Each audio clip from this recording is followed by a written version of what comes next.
Hello, grade 2, and welcome to our science and language all mixed up lesson. That's right. This week and the following weeks, we're going to be learning about our animals in a way that good readers do. We're going to be reading for information, and we're also going to be doing what good writers do, and that is learning how to look for information, write down important information, and create a report by following certain graphic organizers and writing with lists or sentences, depending on how we want to record the information. For my reports, examples, I am using a gray wolf. The important thing to get started with your report is to gather as much information as you will need. That means for some of you, you will not have a whole lot gathered. I'm recommending that you have at least 2 or 3 articles or books or a mix of those two for having enough information to create your report. But if you would like to have extra, more on top of that, that's fine. It just gets a little bit trickier to organize and remember where you got each of the information pieces. So here I have my animal information book, and I have found an article about Arctic wolves, which is not exactly the same as a gray wolf, but it does give me some information about wolves. The examples that I have sent you and to your parents are examples that I did not put together. They were put together by another teacher, but I thought that they were great. It was a great resource and really clear information and examples for how we can put together our reports. So the information and examples that are given is not my work, but someone else's work. So I need to make sure to say that. Otherwise, it's like I'm stealing it if I say that it's my own. You need to be careful about that too. That's something that good writers do. If good writers borrow someone else's sentence, they need to claim it as someone else's. So they have to say that it was copied from someone else's book. That's called a quote. With each of your science reports, you need to make sure to record the names of the articles that you found information from. So that could be just a website.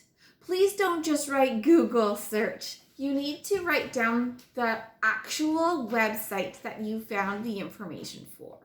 For example, if you used the Kids National Geographic to find information about a hedgehog, if your animal is a hedgehog, then you need to write down National Geographic / hedgehog or whatever that website is. Make sure you include all those little symbols and letters along the way.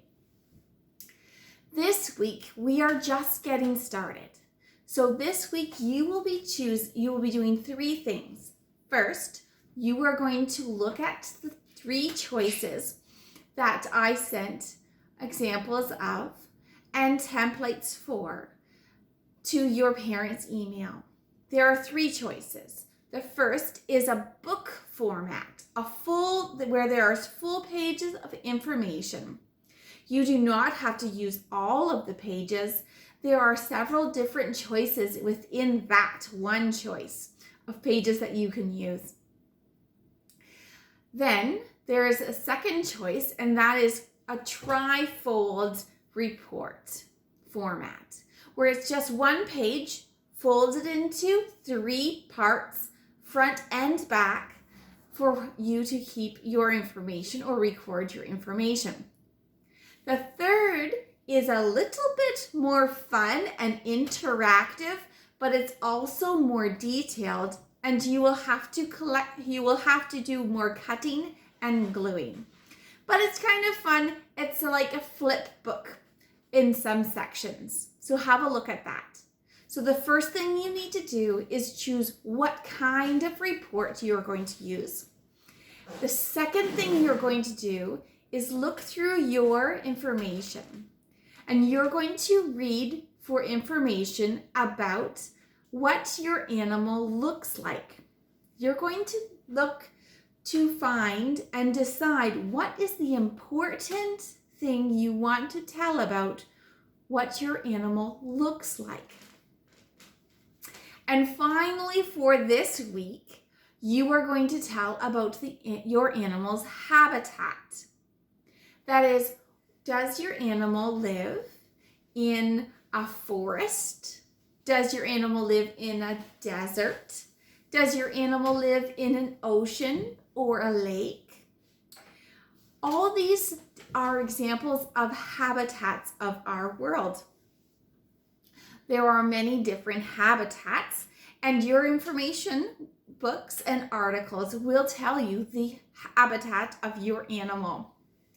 You also need to look within that habitat information, what place it lives in. So what does it have as its home? Does it have a den or a cave or a tree as a place where it finds shelter and safety?